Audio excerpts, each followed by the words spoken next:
Yeah, Solid Hill TDS, what's up? Yeah, come on. I.O.W. Sports Network, late night edition. Let's go.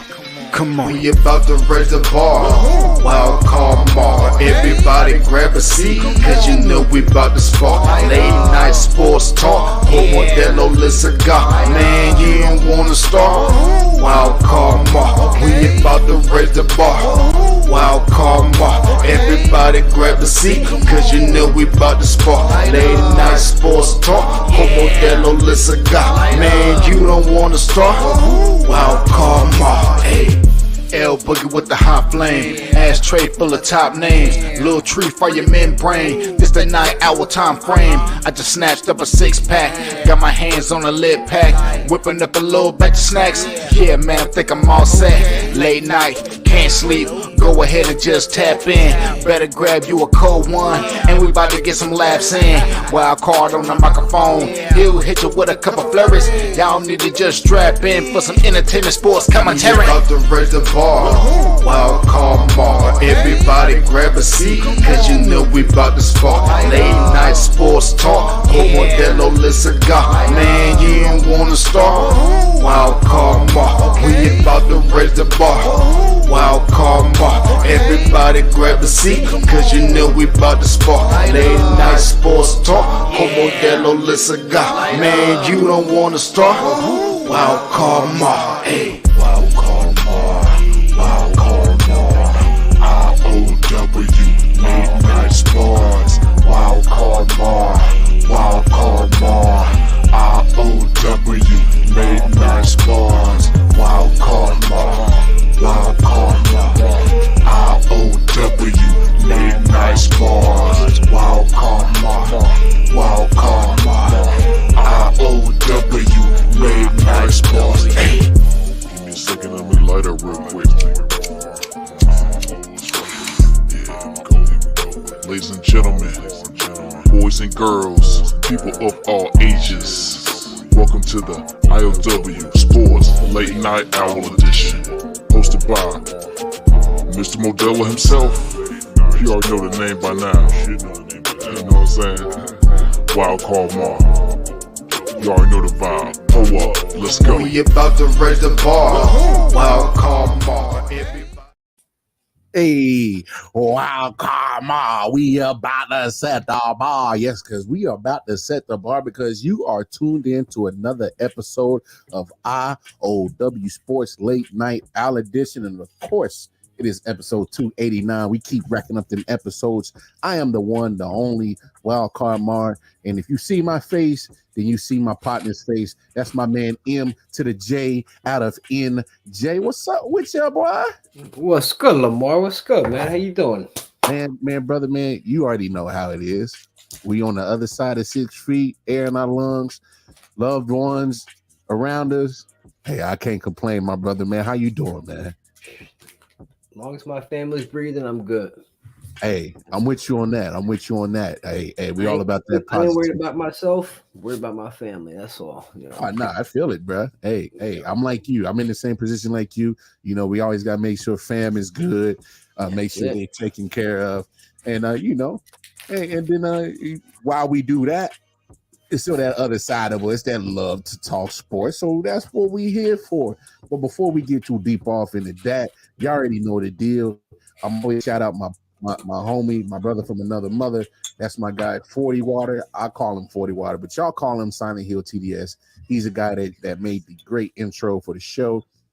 Go show my guy some love on his YouTube channel at Hitchhikers. And of course, while you're over there, show us some love. I.O.W. Sports Network. That is our address for our YouTube channel. Like, share, subscribe. That's where all our content is stored. And spread the word what we got going on over there. And then, of course, I.O.W. Sports Network on Facebook and Instagram. I.O.W. Sports 1 on Twitter. And if you want to chop it up personally with me, the Wildcard Mar, you can catch me on Twitter at KC Wildcard Mar.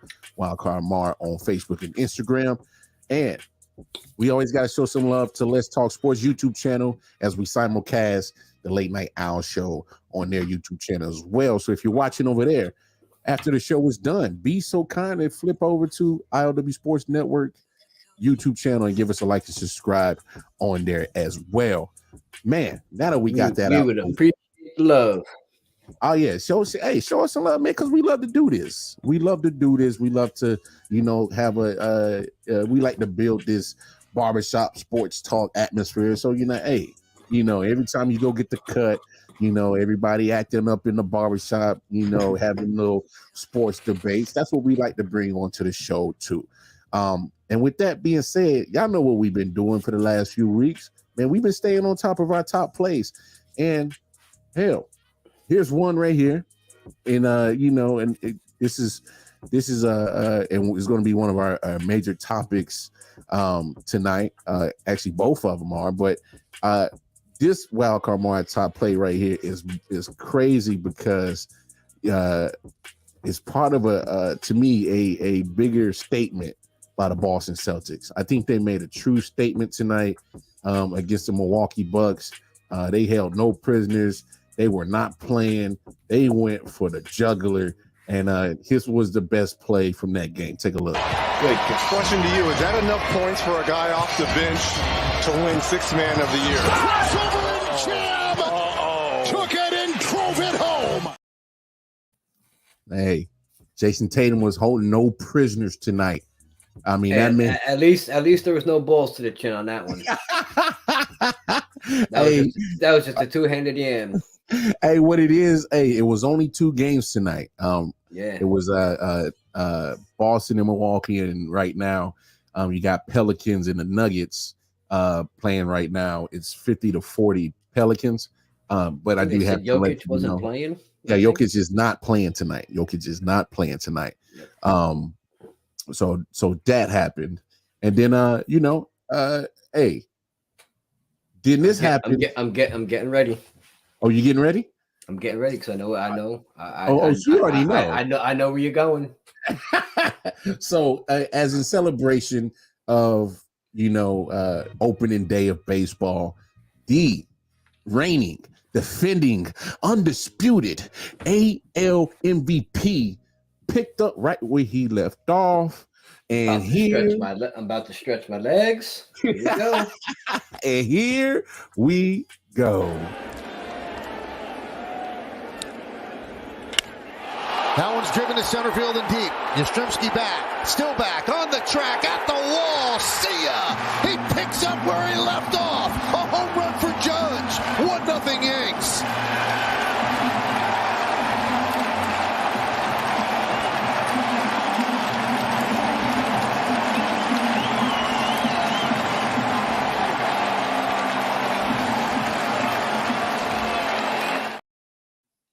All rise. All rise. All rise. All rise. Hey man, hey, respect this dude, man. Hey, say what you want. Look, I know there's gonna be a lot of people they're gonna talk about, who MVP, way too early MVP conversation, and they're gonna throw out Aaron Judge, they're gonna throw out Ohtani. I get it, I understand. Now, and let me say this, man, because I already know your opinion, and I'll let you pretty much state your opinion on what you feel about it. But yep, so, I can hear you. I just bumped shit because I pulled my chair back and knocked shit over. Oh man, that's me being fucking too much on that cotton candy shit. Knocked the whole table over and shit. This had shit all over it. You know what? Fuck it. Yeah, crashing. But it's all good. As you can tell, MJ, him being a Yankees fan, he's hyped, extra hyped. That opening day took place today. You see me rocking my Kansas City Royals and my Kansas City Monarchs Negro League hat. The Negro League throwback. There you go. Yeah, man. So you could tell I was excited about opening day in baseball. And let me start off with, I was disappointed that my Royals played at home, and they had a close game with Minnesota, lost 2-0. And look, I'm gonna be honest. I'm a realist. I know my squad. I know we're a small market team, and we had our run in 2014 and 2015. Went to 2 World Series, 1-1. That's as good as it's gonna get in my life. And I'm just being a realist about that. I need to throw this out there for the listeners and my my neck of the woods. Yeah. Just to remind everybody who the Royals beat in the World Series. Oh yeah, that was the New York Mets. Just so you know, 4-1. That's all in 2015. Just want to throw that out there too. But being a Royals fan, man, it's tough, man. Because it's like, man, you're gonna go through droughts, probably like double-digit years easily before you start seeing some type of sort of success from the Royals. So I mean, that shit. Being a Royals fan it's like well, you can relate to it, MJ. It's like being a Knicks fan. You're gonna get let down. They're gonna build you up and then break your heart. It's just like that. So when we won the World Series in 2015, thank you. That's all I can expect. So my expectations are not high for my Royals, but I will say this. If you ever get a chance to go to Kansas City and catch a baseball game, Kauffman Stadium is one of the most beautiful stadiums, bar none. I will put it up against, just about all of them. Majority of the stadiums in major leagues, I will put it up against. It's not as fancy as, the joint in Houston. They got the retractable roof. The Rangers got a new ballpark. Atlanta got a relatively new ballpark. Hell, you know what? And first of all, let's switch up the music. We got some baseball music tonight too. Yeah, I like that. Hey, be out to the crowd in Cracker Jacks. If I never get back, ooh, yeah, remix. I flipped it on y'all. Yeah. Anyway, no. So let me ask. No, you good. You good. I mean, I don't know where you left off, but I just wanted to show you something real quick. Yeah, what you got? I don't know if I can even really show you. This is a George Brett ball. Oh, you got that joint signed by George Brett? I got a George. Well, I do have a signed autograph of him in storage from the Pine Tart incident. Oh, hey, don't ever sell that joint unless somebody absolutely gives you a blank check, bro. And the picture is like just as he got to the umpires when he was going nuts. He's got like his hand in the air like this, screaming at him with his autograph. But was that in Double J? Yeah, but this was from his 1980, the magical season. Yeah. It's got all his stats on it. And then I got me an old school. Oh, fucking lighting too good. I got an old school 7-Eleven George Brett cup. I don't even know what year it's from, but it was probably before you were born. Hey, come on, man. Like we were doing so good, MJ, and then you just talking about, hey, then I got it before you were born. See, like you making fun of me, but that's showing how old you are. That like there's states that don't even have a 7-Eleven. They don't even know what 7-Eleven is. And, hey, there's a lot of states that don't know what Wawa is either. Yo, I be having a debate with people because obviously I stayed 10 months in Jersey, so I know about the Wawa. And we left them in Virginia too when I was there for a couple of years. I know about the Wawa, but like down this way, Carolina, we got Quick Trip and Sheets. That's what we got out here, Quick Trip and Sheets. But the Wawa, that Wawa, that joint bang. All right, but can't even front through it. It is. So let me ask you this, MJ. What up, Double J? What's up with some of the reason why you think a lot of people are putting a lot of stock into Ohtani being MVP? Like what's I'm trying to figure out the craze for Ohtani. I understand his talent, but what's your personal opinion on it, though?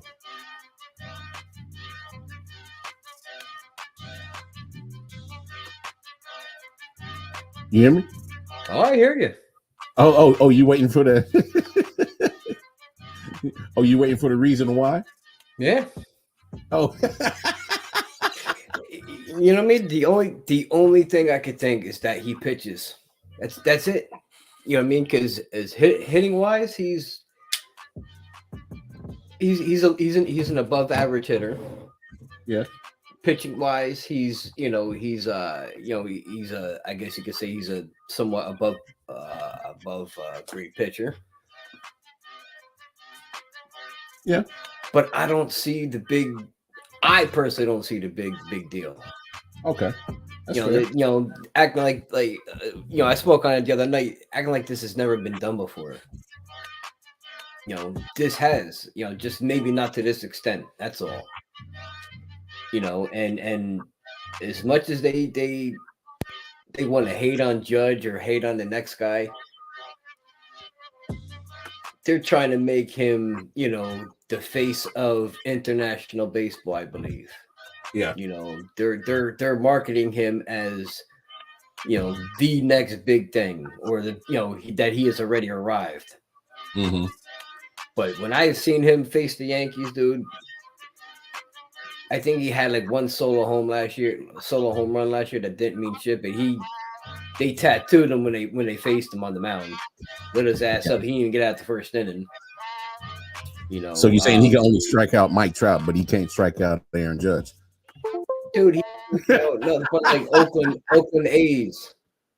Dude, when you face the Oakland A's many times, which I think they opened up with tonight.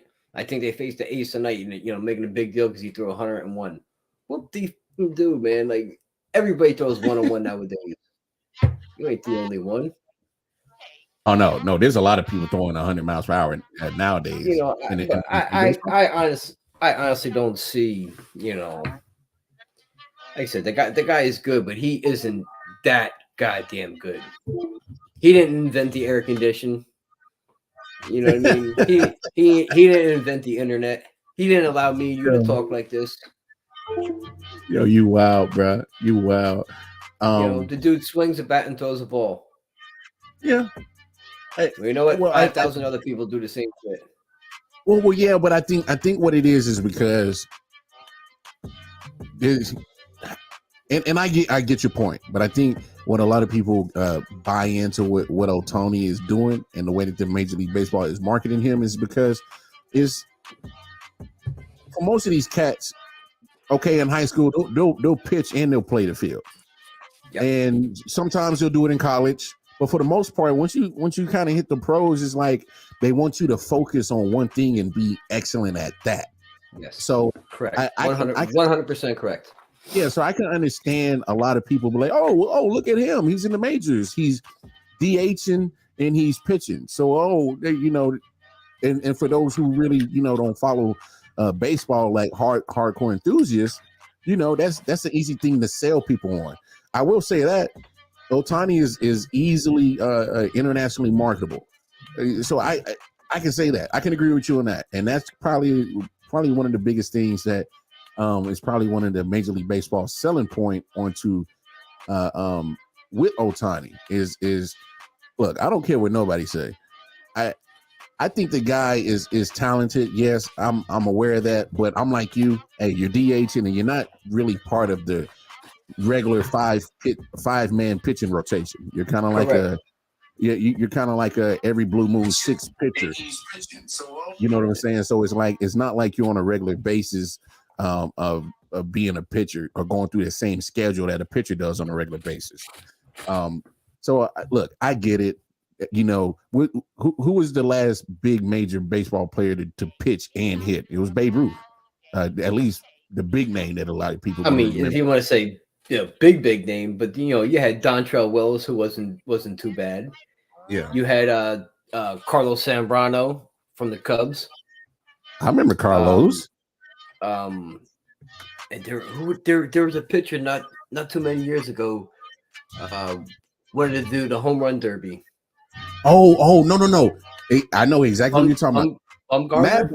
Mad Bum, right? Yep. Yeah, Madison Bumgarner. Hey, Madison. For those who don't remember, Madison Bumgarner made his name big time with the San Francisco Giants.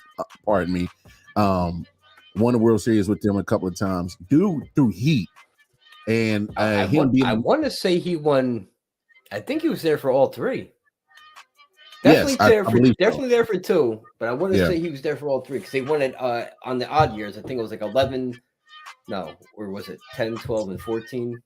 It might have been like 10, 12, 14, something like that. Yeah, they won 14 because I know who they beat. Yeah. Yeah. I'm not going to remind anybody that was the Royals. Hey, but the Royals did win the next year, so you can, beggars can't be choosers when it comes to Nah, well, trust me. Got you a I'm title more grateful. recent than the Yankees, so Hey, I'm can't grateful. say nothing there. We look. I saw it in my lifetime. I can die happy. So, but Madison Bumgarner, that dude can rake because him being in the National League, before they went to the all universal DH rule, man, he used to rake. He used to like literally. He was, if because you know how it is in baseball. If you got a pitcher coming up, you're like, oh man, I easy out. Mm-hmm. You could just throw a meatball up there. You ain't worried about him taking it out the yard. No, Madison Bumgarner used to rate like he was Mike Trout. Like he would hit like 450 foot bombs. He used to bomb, bro. I know he's in Arizona now, got a big contract with them, but he's still not the same Madison Bumgarner that we used to. But yeah, man. Yeah, Jacob DeGrom used to be able to hit the ball too. Syndergaard. So does Syndergaard. Syndergaard, yep. Mm-hmm. Oh, speaking of the Mets, how unlucky are they, bro? How unlucky are they? So Edwin Diaz, World Baseball Classic, he gets hurt. He's going to be out for a while. And they give this money to Justin Verlander in the offseason, and he's starting the season already on the injured list. And now I know a lot of people, they're kind of like, wild card mark. It's just a muscle strain. It's not a big deal. Well, my rebuttal to that is it's to his pitching shoulder, a muscle strain. And so when you think of muscle strains, think of things like a quad or a hamstring. If you put too much stress on it, it's going to be easily to strain again. And then you got to reset the clock on, trying to get that muscle strain worked out, and then getting back to your playing game and back to your playing shape and back into your rhythm again. So MJ, let me piggyback off of that. Yeah, that's what I was about to ask you. Am I making a big deal out of this, or am I going somewhere with this? I'm gonna piggyback off it and say, one, look at his age. Mm-hmm. Being 38, almost 39. He might be 39 by now. I'm not even sure, but I think he's 38. Your body don't bounce back as quick as it does, let's say, at 28. Never does. So let's say you pull this same muscle when you're 28, you might be able to bounce back in a couple of days. Maybe like a week. Now you add on another 10 years to a guy that's been on the, he's missed a complete season, because of the elbow. Yeah. He has missed some time. So is it a cause for concern? No. Would it be an opening day? I wouldn't say it's a cause for concern, but if he comes back and this keeps lingering or preludes into something new, okay, I got a strain here, but now it hurts here, and now it's shooting down to here. So you never know what your arm is going to do. Because your arm is not, your natural rotation isn't over the top. Mm-hmm. That's why you see softball players pitch 150 pitches a game, back-to-back games, because your natural motion of your arm is underhand. Once you go overhand, that's and the torque that when you throw these different types of pitches, the torque on your elbow is ridiculous, especially like curveballs, because when you snap it, your elbow's going away like it's not supposed to go. Yeah, that's why a lot of pitchers, they don't really start getting your curveball till almost high school, college. At least most coaches won't teach you a curveball so young. There was a guy that taught my brother. I think because my brother was a hell of a pitcher and a first baseman, lefty. He was throwing curveballs and knuckleballs by age like 12 and 13. And when I tell you, he used to throw a knuckleball, bro, and that motherfucker would dance. It would dance, bro. You talking about Wakefield knuckleball? Filthy knuckleball my brother could throw. Absolutely, man. That motherfucker was dancing there. Dude, he used to throw that knuckleball in games. It was that good when he was younger. Wow, that's dope, man. And I wish I would have stuck with baseball, man. But then I turned 16 and got me into some woo woo, and then that was it, man. Got myself some woo woo, and I was like, man, damn sports. I'm trying that damn woo woo, bro. It'll get you. Oh, it get you every time, but bite your ass, Mr. Postman. Obviously, the biggest talking point in Major League Baseball right now is, the rule changes, the pitching clock, and all that. And from what I saw, it was only one violation for Marcus Stroman today from the pitchers. From the pitchers. Yeah, from the pitchers. I can't remember seeing any violations on the hitter side. There was one during the Yankee game. There was one. It wasn't a Yankee. I forgot who the batter was from San Fran. Got one because he had taken too long.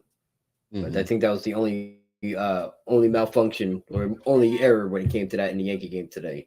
Yeah, it was just it was batter late in the game. So let me ask you this, MJ. You being the baseball enthusiast, for a long time, did you really notice a huge difference with the pitching clock when you was watching the game today? Did it make it move faster? Obviously, that's what they're intending to do. And if it did it really bother you? Were you like, I can really give it a chance, or nah, give me my old school shit? This is a kind of hard one to answer.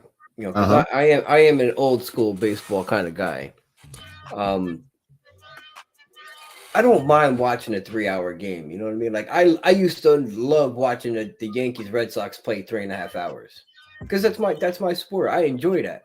It's just like there's a lot of people that enjoy watching football or basketball or hockey, soccer, whatever it is. Like if there was a sport that I could watch, it would be baseball. And that's not taken away from anything else. I love my football too, but baseball has always just been my passion. So I don't mind watching long games. I don't mind watching like a 1-0, pitcher's duel. Yeah. But then at times, I don't mind seeing like a good, good slugfest. Yeah. So with the pitch clock, they're trying to speed up the game, which it definitely did because the game went about, I think like 2 hours 33 minutes, give or take, somewhere right in that range. But yeah, you did see guys.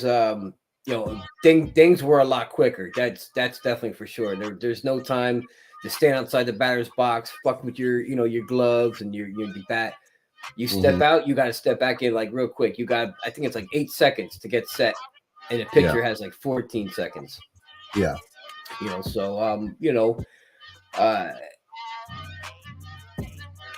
I want to say watching the Yankee game today, it was advantage pitchers. If anything, stadiums will lose money. It's to a certain degree.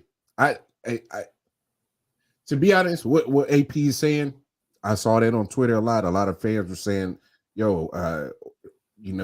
these games going so fast. What if you lose out on stadium money, concession money, and all that shit? And to a degree, yeah. But the thing is, with Major League Baseball, once they hit 7th inning stretch, they cut off alcohol sales anyway. Yeah. But it's getting to the 7th inning a lot quicker. Yes, it's getting to the 7th inning a lot quicker. Yeah. So to that point, you can I'm pretty sure the alcohol sales are going to be affected. For sure. And maybe not. Maybe they're going to be coming back. More people will be coming back double fisted. No pun intended. You know what I mean? Because that's what I would do. Yeah. If I gotta go to make a trip, I'm coming back. With 2. Oh no, hey. That'd be a wow. If I plan on sitting there and drinking 1 through 7 and getting getting a good good twist on, I might as well double up. If the games are gonna be moving that quick. Oh yeah. I mean, trust me. As people, as human beings, what do? We're always going to find a way to, get around something. That's just our human nature. Yep. hey, we're gonna find a way to get the drinking on in there. But I mean, to be honest, here's the thing, AP. The people are still going to be paid for a ticket.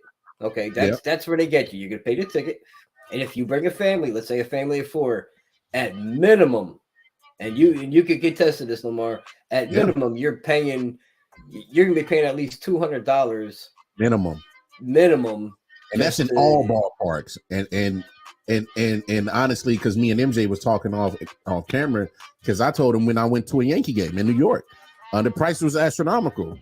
What I paid for a ball game in New York is damn sure not even close to a ball game I would pay in Kansas City. But the minimum would still be at least $200 for a family of 4.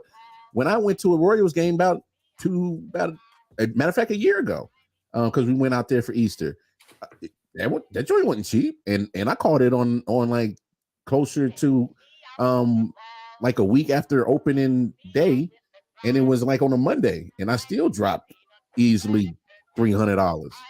That's the last game I went to. I think it was the last game I went to. It was me and my wife, my stepdaughter, and at the time her boyfriend. He was a big Yankee fan. He said that's why you take your ass along. Well, when you got a wife that loves baseball, it's it's enjoyable when it's not like somebody just sitting there and like playing on their phone and not knowing like what the hell's going on. She actually likes baseball, so that's a plus. You raised up a good point about the rule change. I think for the unlimited part, runners off is a huge rule that isn't getting above the 10. Yeah, I can contest with that. And they're trying to emphasize the catcher throwing down a lot more. But that rule being able to only throw over 2 times, that isn't getting enough talk. That is for sure. Because there was a time during the Yankee game today, the starter for San Fran, Logan Webb, I forgot who was on first base, but he threw over first base, and the base runner for the Yankee was still on first base. He never took his lead yet. Yeah, I guess I don't know what he was thinking, but he threw over, and like the look on his face was like, yeah. Oh damn! Like I just wasted that one, man. Like because the look on his face was just like he forgot the rule, and that's the thing. Like this is gonna happen, the first couple of weeks until these guys really get acclimated to all the new rule changes. So it's going to be a little while to pick this up. Hey, you know what, MJ? I'm gonna make a statement, and I don't know if you agree with it or not. This year, to me, was the most important year for spring training, and I'll tell you why. Because all that we're talking about right now, with all these rule changes, getting acclimated, and I've been working in the restaurant industry for a long time. And one of the greatest things that one of my mentors, a chef that has taught me a lot in that business, one of the greatest things that he has ever taught me, and he's gone off to do his own thing and get his own catering company and is very successful. The greatest piece of information he's ever given to me, he said it takes 28 days to create a habit. If there's anything you want, you have to create the habit. Start it on day 1, see it all the way through to 28. See where you are from where you got from, and if you like where you got to from where you came from, then now you have created the habit to continue on and get more and get more and get more and do better and get more and do better. So it's like it takes 28 days to create this habit.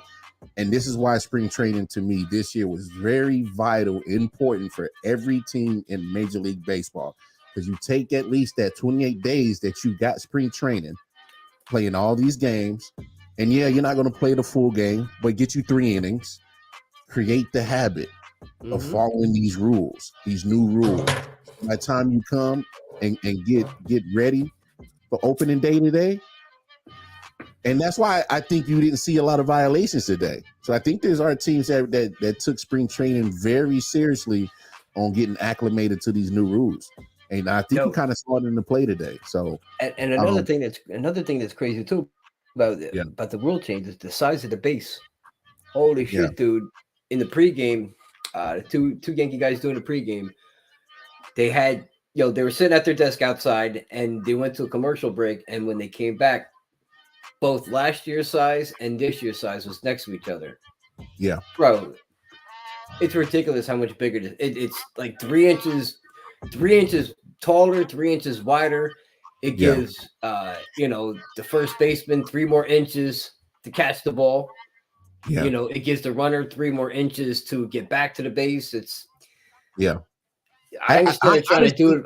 I understand they're trying to do it for safety, but yeah.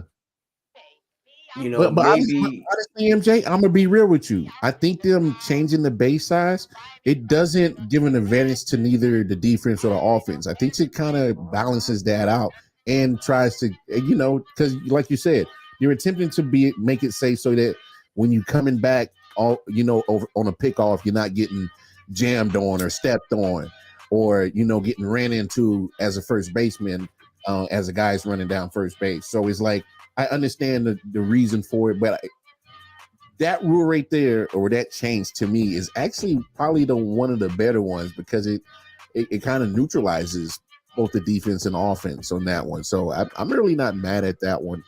And here's one thing that Jay is bringing up, and I think this is interesting too.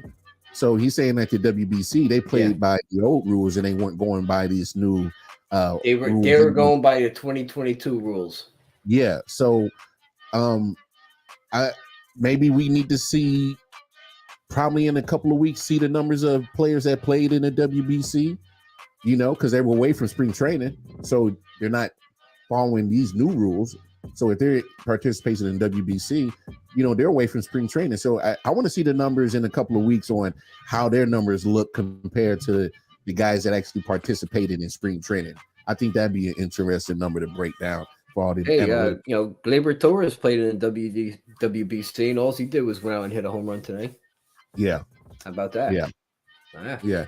Yep. Yeah. And I definitely agree with Jay right here that base stealing, I think it's going to go up higher. Just because the inability to just keep going back to first. That's what they want. They want to try to get back to basic baseball. Eliminating the shift, getting the running game going, a lot more. I still don't agree with eliminating the shift. I don't agree with that. That's what I say. I think it's team's decision, but hey, yeah. To me, shifts are a strategy. Like, what's wrong with having a strategy in game? And like, what have we always said on the show, MJ? If you can't hit the ball, that's on you. Like, learn how to hit. Don't try to hit home runs all the time. Learn how to actually hit. If you're a right-hand batter, and just like for instance, Derek Jeter made a living off this, he will go the opposite way, normal. Yeah, but then that's his normal hit. But then if you play him to hit it that to way, the right, yeah, he's going to hit yeah, exactly. So if you should, these guys, they should be being taught at the how to hit. Taught how to hit. Basic shit. Like come on. Go. I always say you can't pull an outside pitch because you're gonna roll it over. You got to go with the pitch. He's gonna throw you an outside strike. Go with it. Yeah. Slap it up the left base side. Slap it up the right base side. Whichever way you're batting, righty or lefty, whichever way it is. Get back to the fundamentals. Go with the pitch. Get back with the fundamentals. Like is to me, it's that simple. But I think it's going to be an exciting year. If you guys didn't check out the last 2 episodes, please go back to the last 2 episodes. My man MJ from New Jersey, my man took the time out to come up with some dope predictions. And it's funny because his predictions of the playoff teams were very similar to USA's who was the world baseball coach for USA? Mark DeRosa. Yeah, Mark DeRosa. So they were pretty similar to yours, except he had one team that was different. I thought that was quite ironic. He might have been listening to the show. Cut the check then, Mark DeRosa. Anyway, that's it. You're making that MLB Network money. Hell yeah. Give a little something over here to I.O.W. We'll shout you out. Yeah. But real quick, as we switch it up, because I just want to address one. Yeah, go ahead. When Smitty said, you really just said football sucks, MJ. No, I didn't say football. I just said I prefer baseball. I said there's big football enthusiasts. There's big soccer. There's big hockey. Me, I'm just baseball is just my favorite. Football does not suck at all. That's my second favorite. But actually, no, it's third favorite because real wrestling is my second favorite. He said real wrestling. Real wrestling. I saw what you did there. Hey, don't be dissing on wrestling right now. It's a big week for wrestling. Oh no. I Saturday and Sunday. Hey, and they were on ESPN all day today. So man, they're doing, obviously WWE makes, they're $1 billion entertainment company. So trust me, I grew up on WWF, WWE, I grew up on it. And then just as I got older, I don't know, things just changed. And now I got it. But it's not going to be the only time that things are going to get beat up on Saturday and Sunday at WrestleMania, because it was a beat down tonight. It was just a beat down tonight. So you had the two top teams in the NBA in the Eastern Conference do battle tonight in Milwaukee. So Giannis played, Chris Middleton played, Drew Holiday played. They all showed up, and they went into Milwaukee and beat the dog breaks off of damn Milwaukee. 41-point win. You know what's funny, MJ? You know what's so funny, bro? So you know how last night's show we was bigging up the Bucks. Hey man, Giannis should be, next to Embiid for MVP conversation, and look at Drew Holiday. Yeah, we call him inconsistent. We call him this. We call him that. He drops 51. And you know what you said last night going off the air about that situation? You said, "Oh yeah, it was nice that Drew Holiday dropped 51. Watch him turn around and do what?" You know how you said that? What was his total points? 8? Tell me why that not only did you predict that, and not only did literally the Bucks just didn't even show up. I mean, literally, this game was out of hand at halftime. This game was out of hand at halftime. And yeah, Boston put up 41 in the second quarter. Boston put up 41, and I think Milwaukee put up 21 in the second quarter, and that completely blew it open. But not only did I didn't see this coming, but literally what you said, what was going to happen with Drew Holiday, happened. This man goes 20 for 30 yesterday, drops 51. And I was ready to be like, I think you inconsistent. You can play defense, you can facilitate. But if you're supposed to be the number 2, scoring option. And so you need to be consistent with your scoring, and you're just not. Tell me why this fool comes back tonight.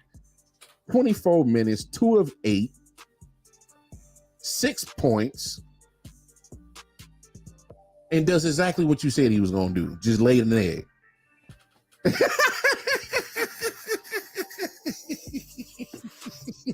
Pat yourself on the back, my brother, because this is, look. I'm telling you, I get this.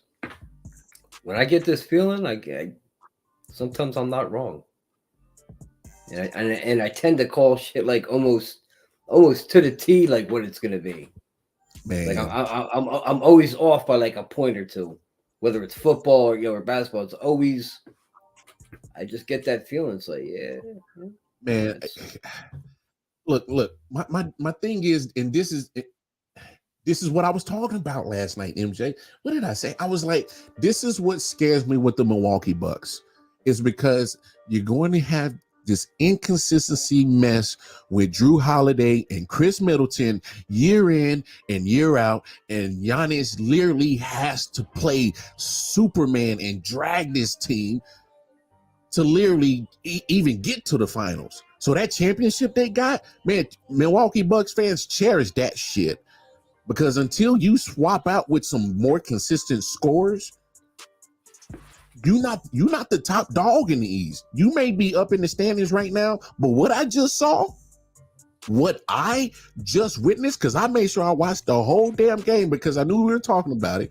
So I need to make sure I know what the hell I saw. And what I saw was Boston walking around in your house, drinking your Kool-Aid, taking down your wife, turning on your TV. Your wife. Over your house, and they put your ass outside in the backyard, laying in the doghouse with the dog. First thing they did was they brought him over. And they said, "Here you go. I'm gonna bend you over my knee, and I'm gonna give you a couple good smacks. Then get out and we'll bang your wife." That's what they did, literally. And he was, give me another, and then he walked out his own front door. Go ahead, Hey, I hear what you're saying, Jay. I hear what you're saying, but like if you losing for seeding purposes, then do the load management shit. Sit your starters. Don't give me Giannis, Drew, Chris Middleton, who's supposed to be your top tier players. Then sit down. Don't play the game. If you're gonna lose for position seeding purposes, then don't play. Because my thing is, hey, don't play the game and say, nah, we lost that thing on purpose, man, stop playing. No. You showed up, I showed up, I kicked your ass, and that's what it is. If we losing for seeding purposes, then I might as well go the Kawhi route, the LeBron route, and do my load management and sit my ass down. Do the Joel Embiid. Do the sit down. And if you think about this, Jay, where does Milwaukee want to be? They don't want to be number one seed. I think they need it. Milwaukee wants to lose and have to face either a Boston or no, they would face Philly if they drop down, because I don't think Philly could catch them. But they would rather face Philly in the second round. If I'm Milwaukee, I want the one seed. I don't.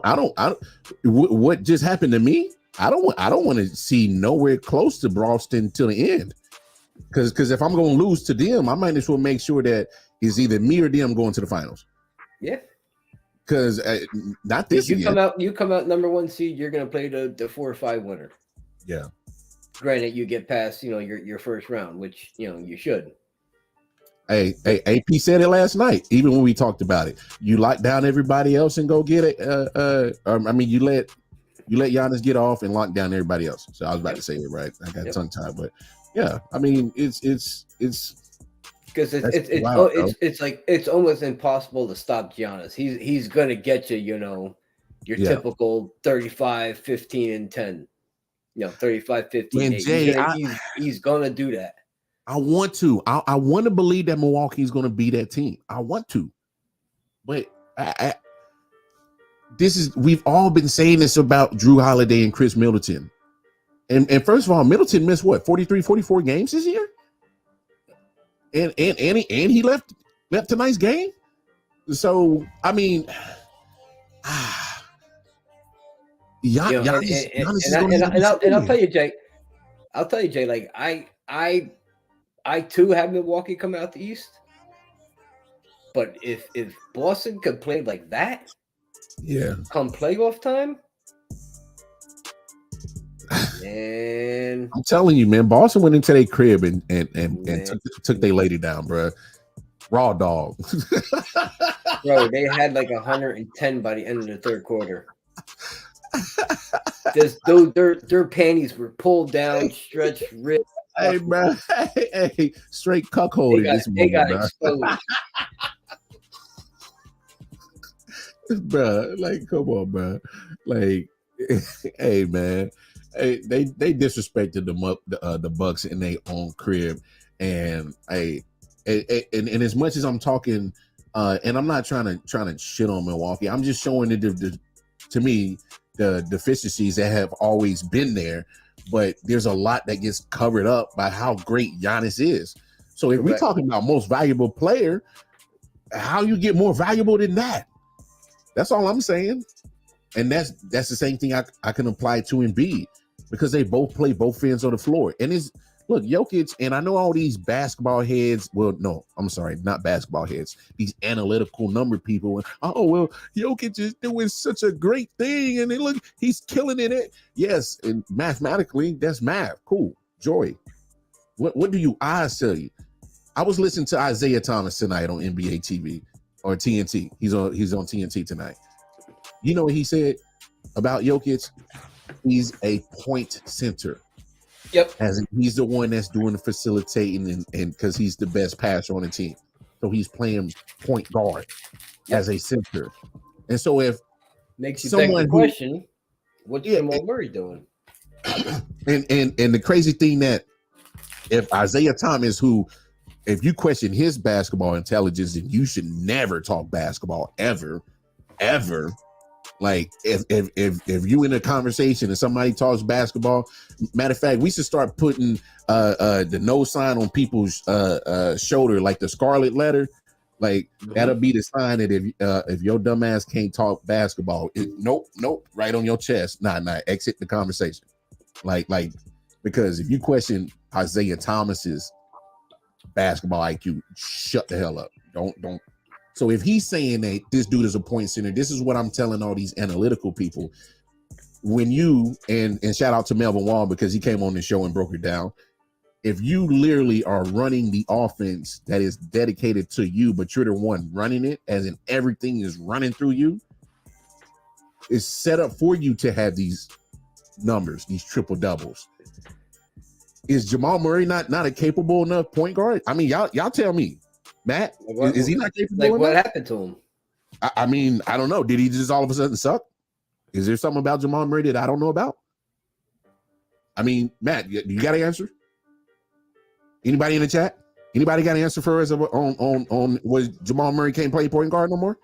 He trash all of a sudden? He boo-boo? He schmet? He dookie? He ass? He's garbage? He's zilch? He's zero? He's not I mean, somebody tell me. Please, anybody. I'll wait. Because I don't have an answer. I mean, I'll wait. I mean, literally, I mean, I can keep the live going all day till somebody give me an answer on is Jamal Murray just complete decline and go straight to the gutter? Should he go to the G League? Should he go overseas? Yeah, I mean, bad coaching, yeah, but it's working. I mean, that's the thing. It's been working, and they do got the best record. So is it unorthodox? Absolutely, but for some reason it works for him. It shouldn't be, but it is. I mean, Jamal Murray's not playing bad. He has 21 points, 7 assists, 4 rebounds. 6 of 12 shooting, 4 of 8, 5 from 5 from the free throw line, only 1 turnover. I mean, is that not good numbers for a point guard? Am I missing something? That's terrible numbers. You need to be putting up, 40, 17, and 13 tonight. But I mean, somebody explain to me how 6 of 12 shooting, 21 points, 7 assists, 4 rebounds for a point guard. How is that trash? Just let me know. Shooting 50%. I mean, those look like good point guard numbers. That looks like Jamal Murray is doing his job, and that's what Jokic out. Now I know a lot of people say, "Well, because it's Jokic out." Well, that's my point. He's showing you with Jokic is out that he can actually be a point guard. So when Jokic is back, you can still feature him in the offense. He's the big guy. He's hard to miss. Murray is basically showing everybody what they're taking away. Yes, when Jokic is in the game. Yes. And so look what I could do. You're just not giving me that shot. Hey, remember the Mad TV Stewie? Look what I can do. That's what Jokic is doing. Look what I can do. I can take assists away from an actual, intelligent, functional, efficient point guard.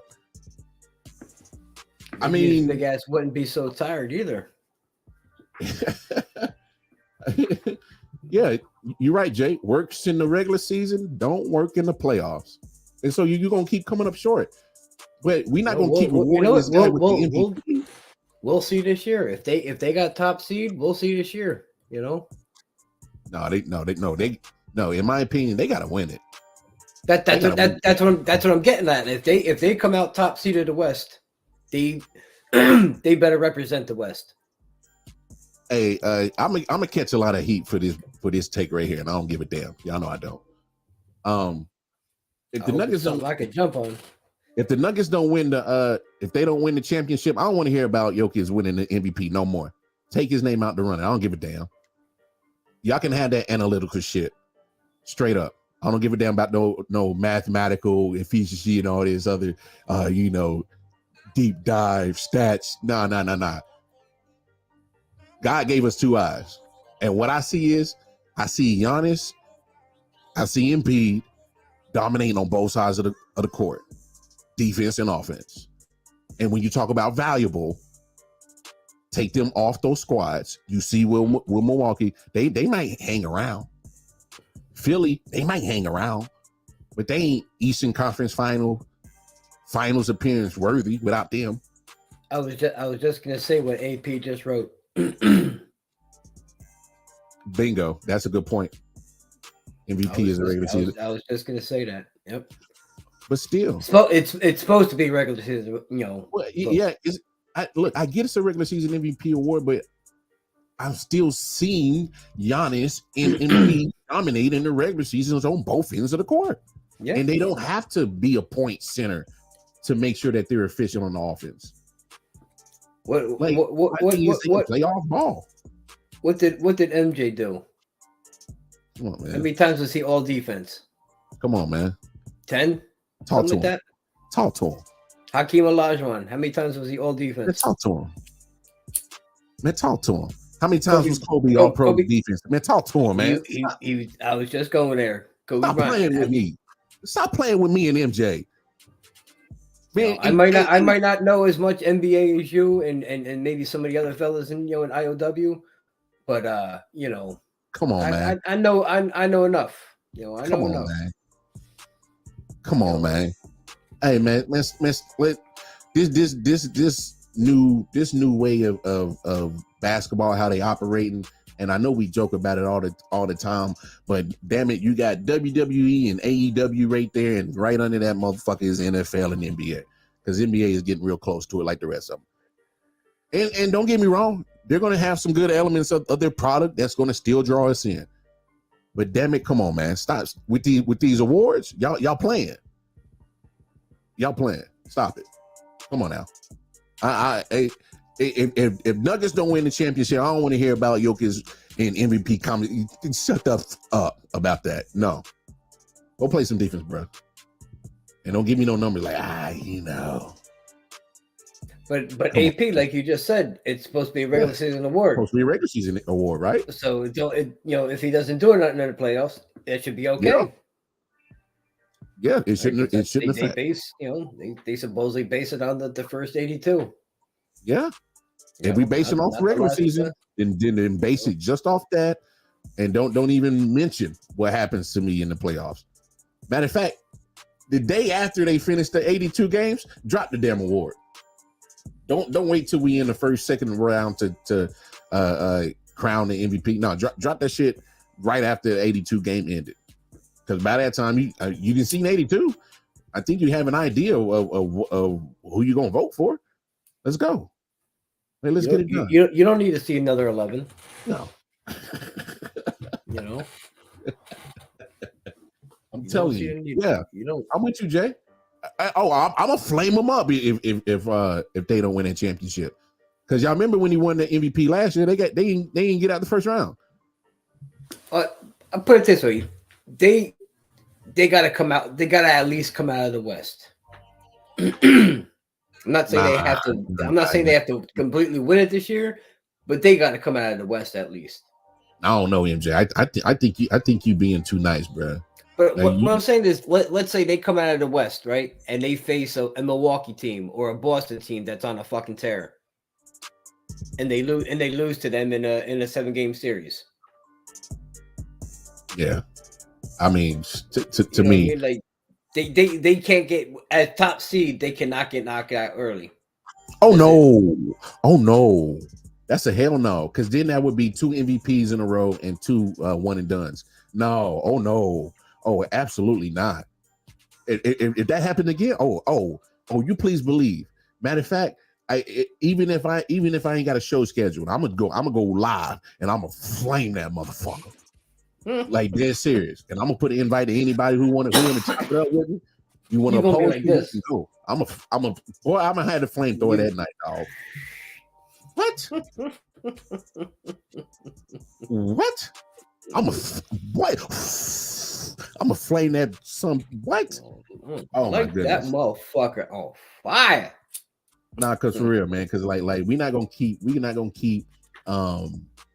trying to act like, especially Mike Malone, the coach. He like, I don't like the criticism in the standard against Jokic. Well, you the one that created this offense for him. Like, what you mad for? I mean, you mad because people who actually know basketball see what you're doing and they're calling you out on it? Because that's what it's really about.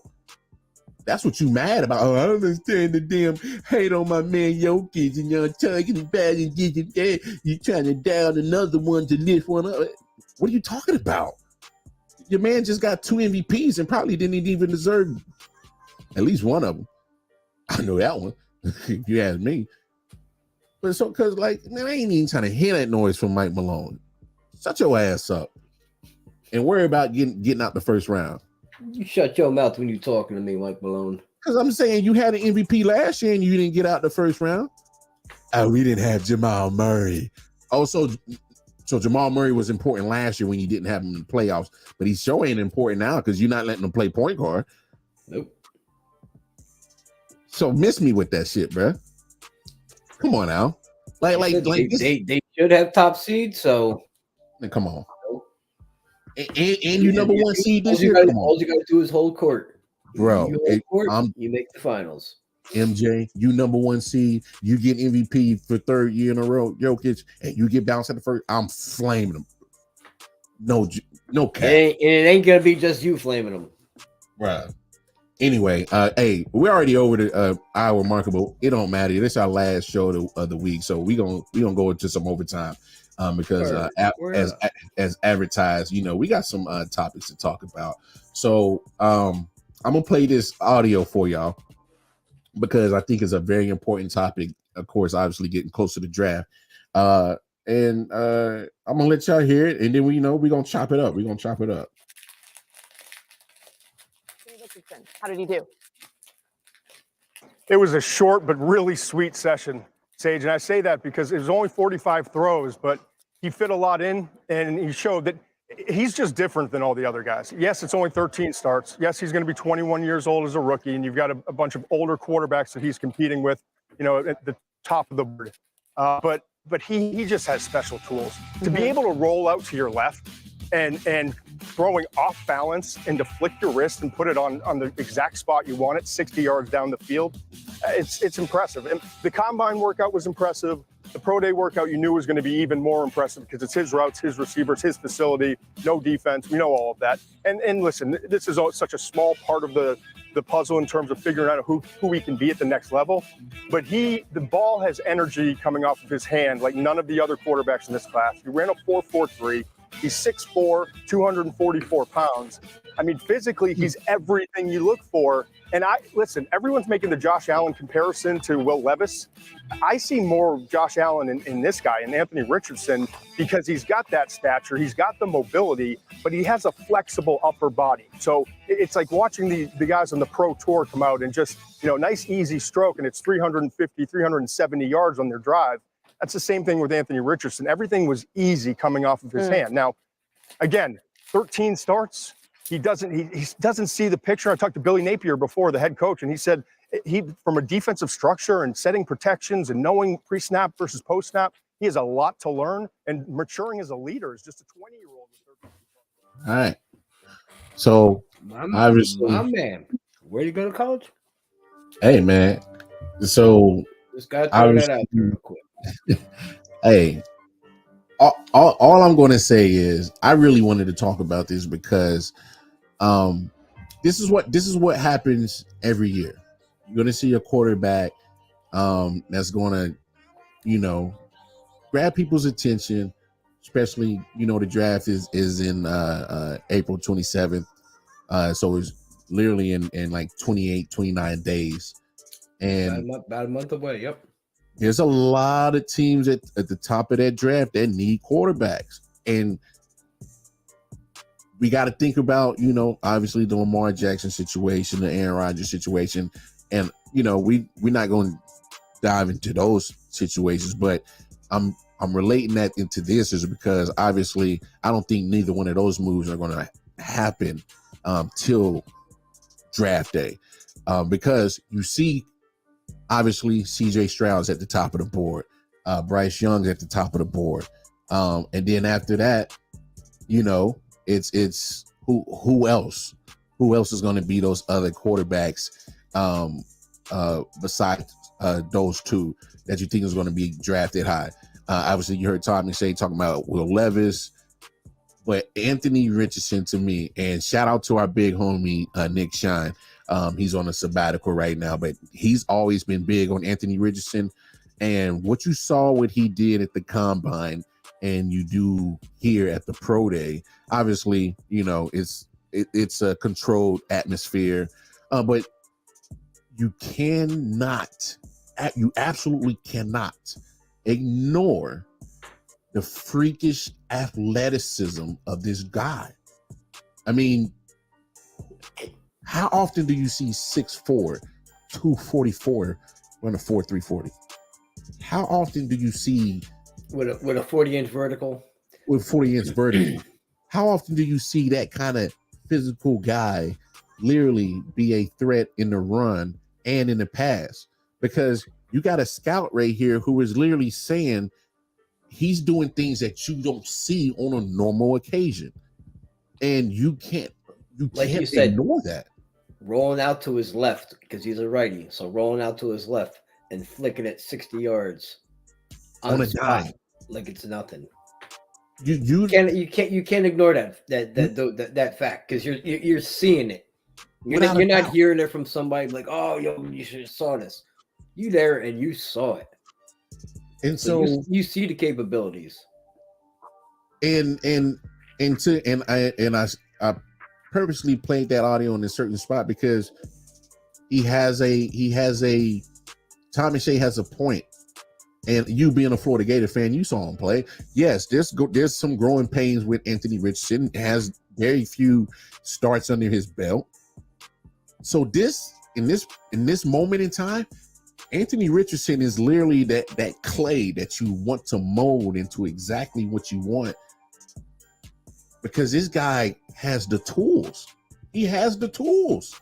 He has everything that you need in today's NFL that works right. Because what have we said through the whole football season? You have to have a quarterback that has mobility. Point blank period in this type of NFL. And when you give a 6'4", 244 guy that runs a 4.340, and you get him with some right coaching that's going to help him make the right reads. Because you put him in the right situations. Right. Oh, bingo. This is a right situation type of opportunity to literally take, in my opinion, if you really ask me, he's the most physically gifted quarterback in this draft class. Me personally, if I'm the Panthers being at the number one pick, I would go CJ Stroud. That's just me.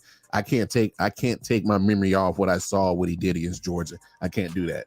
I can't unsee it. He balled out against Georgia.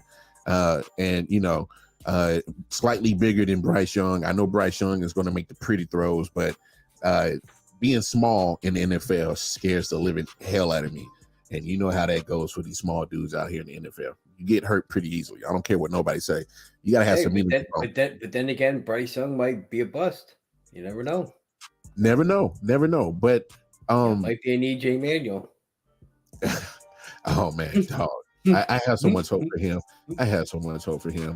And And I see that comparison all the time to AP, like he's a better version of Cam Newton, and I understand that too. But the only thing is with Anthony Richardson, he's gonna have to, he's gonna have to be the one that's gonna have to sit and watch, just because it's limited amount of game starts that he has. Compared to these other guys, and I'm not going to hold that against him, but you want to see the reps. Obviously, you can see the potential. Is the right system, right people, right time for him to I think flourish, because I think, man, he can do something very, very, very unheard of in the NFL if he's with the right people. Like, say the Chiefs don't have Patrick Mahomes and he slides into Kansas City with Andy Reid. Bro, I swear to God, that's the first team that came to my mind. I was like, God forbid if Patrick Mahomes was later in his career, with Andy Reid now, go ahead, you take it. Imagine that. Look, there's some good coaches out in the NFL that would do some damage with Anthony Richardson. And he just has to find the right one that's going to be able to bring the best out of him. And it's no diss, but to be honest, if he went number one, and like I said, I give credit to the big homie Nick Shine. He said this a million times. He said he wouldn't be surprised if he went number one. And I would not be surprised if Anthony Richardson went number one. And here's the thing, MJ. I don't think Carolina's 100% sold on any quarterback in this thing. Like usually there's been rumor of them trading back again, to maybe the second or third pick and picking up more assets. Yeah. So it's like you hear chatter. They in rebuild mode, so they might they very well might move back. Especially if they're overwhelmed with a deal. Yeah. To move back to, let's say, 3. Yeah. Yeah, you might see him do it. Yeah, because I think Houston's at 2, and they need a quarterback. Is Houston at 2? Yeah, Houston's at 2. I'm looking it up right now because I want to make sure I got this. Got this right, because I think it's going to be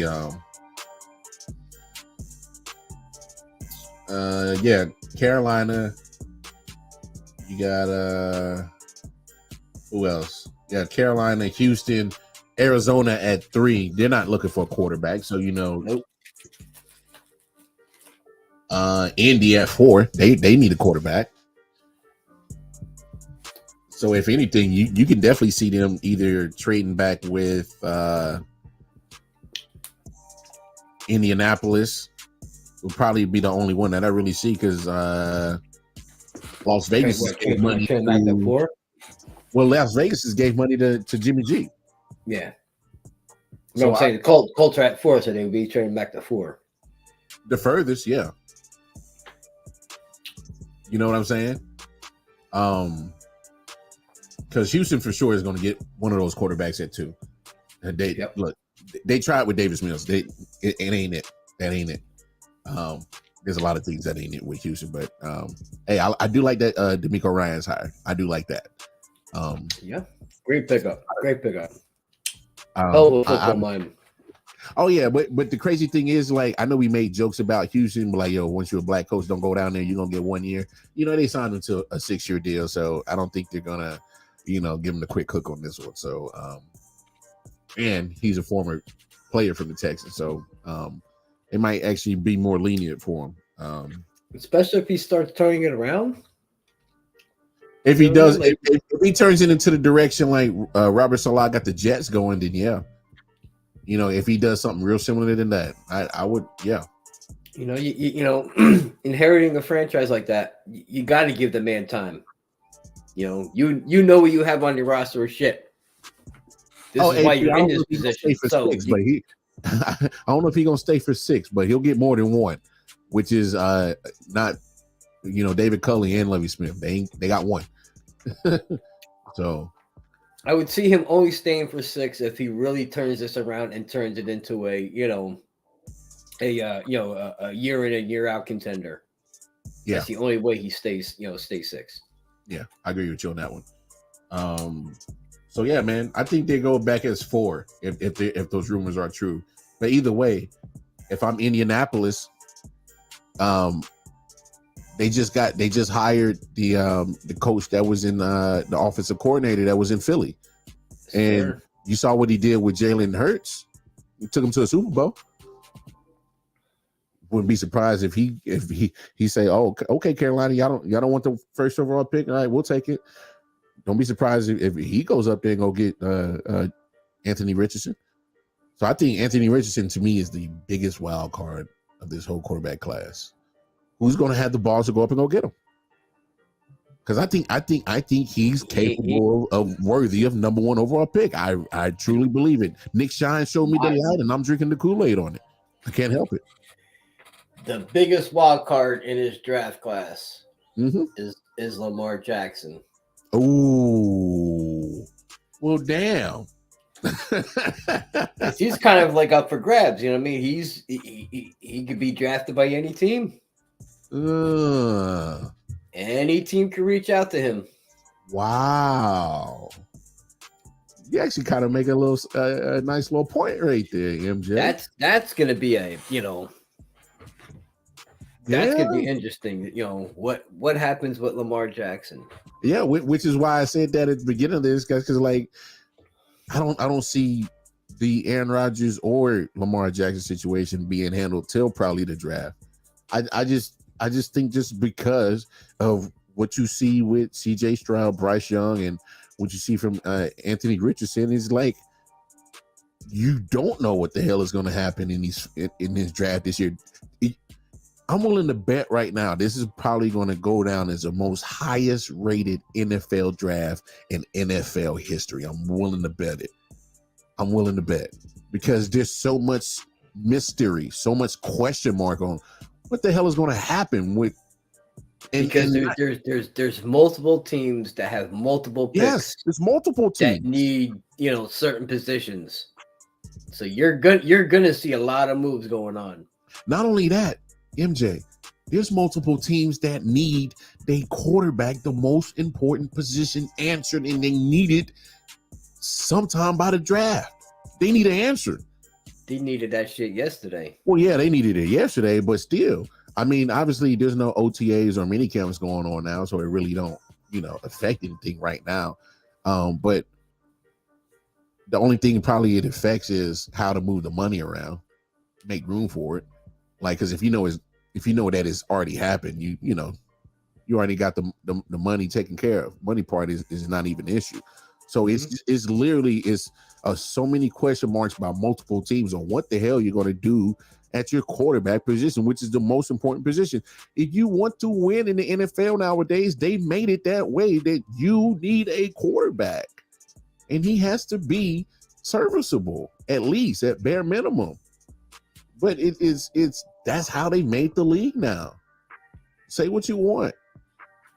They want it that way, that the quarterback is the reason that you win the Super Bowl. And if you ain't got it, guess what you're doing? You in the outside of the club looking in. You riding the pine, as they say. Hey, bro, that's just how it is. You sitting on one of them heated seats, keeping your ass warm. Yeah. AP says I think they still drafting a quarterback. I mean, they should. I wouldn't rest on Jimmy G. That guy got the bones made of the paper mache, man. You know how fragile paper mache is, man. Jimmy G, Anthony D, yeah, kind of same one shit. of the same. Gregory O. Hey, they fragile. They fragile. but what my hood French people say, fragile. They fragile. Fragile. Must be Italian. Fragile. Like, come on, you fragile. Like, come on, man. Like, I think it says fragile. yeah, yeah. Raiders should still be looking out for a quarterback. I don't know, man. I'm just Raiders are always going to be looking for a quarterback. That's just that's what they fucking do. Yeah, and they're sitting at 7. I wouldn't be surprised if they go up and go get Anthony Richardson. I would. Dude, because Mark Davis is a nut. You never know with that guy. He is the true definition of a fucking wild card. That guy. A couple years ago, drafting Clendon. I don't even know the defensive end from Clemson. Oh, Colin Farrell. Yeah. Colin Farrell, ain't he a fucking actor? No, that's his name. His name was Colin Farrell. The guy the defense lineman he drafted from. Matter of fact, the Raiders literally got multiple first round picks over the last 5 years, and they are all gone. Yeah, that was the point I was trying to make. They drafting guys like that. So I mean, all gone. Like literally. I mean, they the Raiders. Anyway, I'm glad they're in my division, and my Chiefs beat the snot out of them just about every time. So thank you for being incompetent. You ain't got to worry about Darren Waller no more either. So, well, I mean, the last few years we didn't have to. He was hurt a lot. So I mean, that was one thing that I wish we had talked about, MJ, because I had meant to ask you one time. I was like, why didn't y'all go up there, Mike Gesicki, who signed a 1-year deal with New England, and I was like, I don't know why he didn't. I don't know why the Giants didn't go get him, because I like Gesicki down in Miami. They forgot about him this past year, which is weird because their coach McDaniels came from San Francisco and had Kittle, and you used him. So I don't know why he didn't use Gesicki. Maybe they just didn't vibe. I don't know. It was weird. But Gesicki had a good year in 2020, 21. Yeah, 21. Yep. Had a down year last year. They just didn't use him like they were the last few years. So I didn't know why McDaniels didn't use him. I agree. That made no sense. Like, you had Kittle in San Francisco. Gesicki, I'm not saying he's Kittle, but Gesicki, in my opinion, was one of those tight ends that was actually starting to be one of those that could start, cracking the level of being up there with, with Kelsey, Kittle, and Mark Andrews. Or at least try to mold him, into something like that. Yeah, I thought so. Maybe he won't become as good as an Andrews or a Kittle, but at least try to mold him. Yeah, into that type of tight end. I didn't get why he didn't use him. But man, it's gonna be some wild and crazy shit that's gonna go down from the draft. And man, all I can tell you is buckle up, because you're gonna see some crazy movement. It's gonna be an early 4th of July. See a lot of fireworks everywhere, man. Because like literally, none of these teams have their answered fully questioned at their quarterback position. It's at least 4 or 5 teams that for sure. You're like, yo, what the hell are you going to do? And still Lamar Jackson is still. They desperately need a quarterback, but it's just like, what route are they going? What route are you thinking? Yeah. They go Smitty and it's gonna be Richardson sucks. Yeah. Nah, that's Smitty. Smitty be talking shit, man. Come on, man. Coming from a team that don't even have a quarterback right now. They got fucking Zach Wilson. They don't even have Rodgers yet, and even when they get Rodgers, they ain't gonna fucking win because it's the Jets. Hey Smitty, just because you said that, Joe Douglas is going to trade those picks, and he's going to go up to the first and going to get Anthony Richardson, and you're going to have to deal with it. And then he's going to be awesome, and then you're going to be like, "Damn, I said he sucks." And then I'm a screenshot this, and I'm gonna put it on a Facebook page. And I'm like, "Yeah, Smitty been wilding. Look at this motherfucker. Yeah, he said he sucks. He said this on March 31st, 2023, at 12:49 a.m. A.M. Yeah, That's what I'm gonna do. I'm gonna screenshot this so then when you get Anthony Richardson, I'm gonna put it on the Facebook page when he gets y'all to the Super Bowl.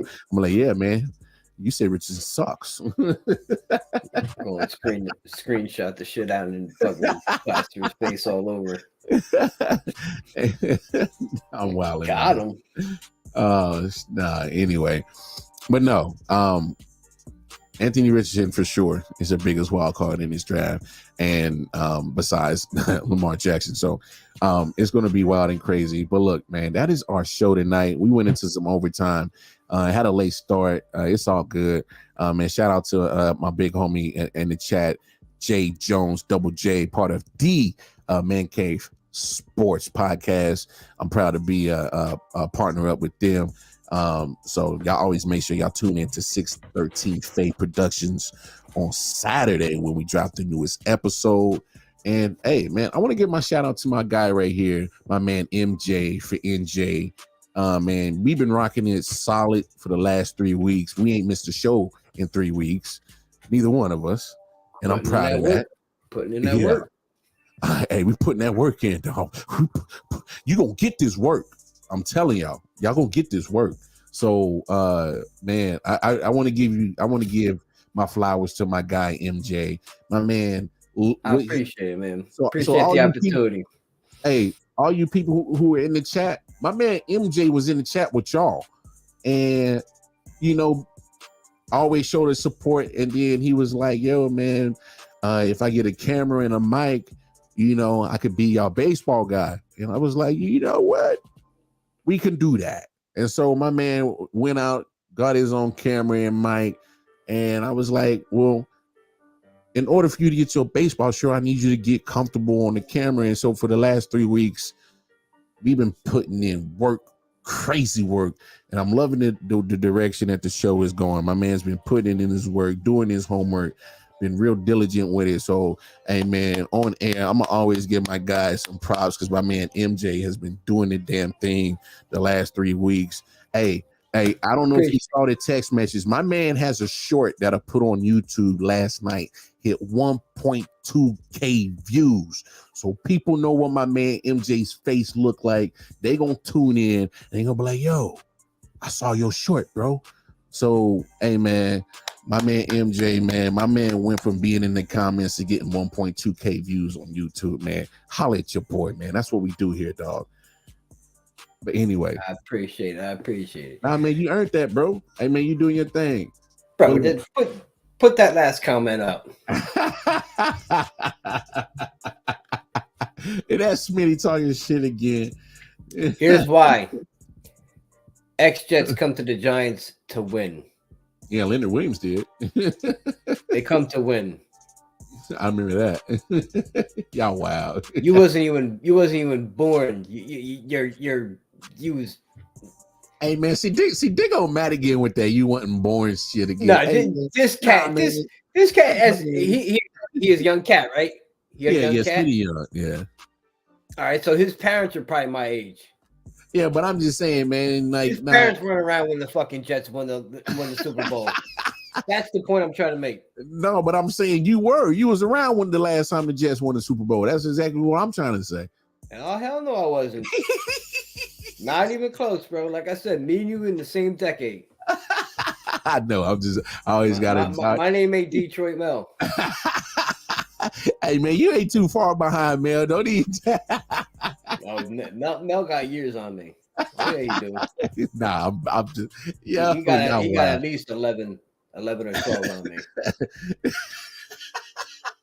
I ain't that old, bro. Yo, you wild, bro. Anyway, shout out to Detroit Mel. You know, shout out Detroit Detroit Grandmaster Mel. Plan. Yo, he that's my man right there. Yeah, my man. That's my man's $100,000. Man, look, appreciate everybody watching, tuning in. If you like what you saw, you like what you heard, please see all them social media joints on the bottom. That's where you can find us at.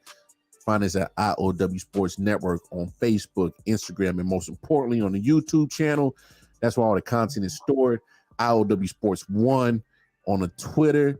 You can find me personally, KC Wildcard Mar on the Twitter, Wildcard Mar on the Facebook and Instagram. Shout out Again, to my man, Double J Jones.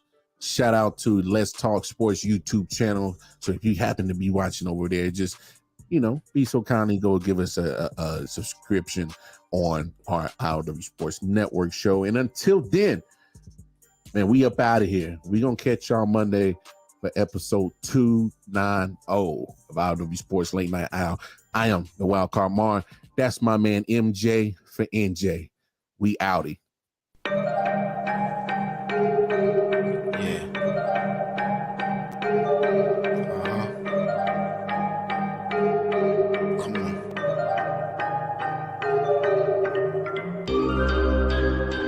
Silent Hill TDS. Hitchhikers.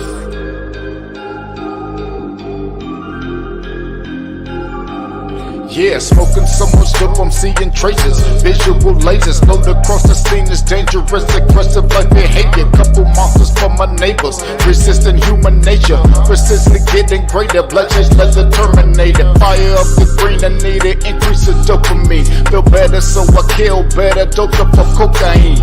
Woman like I never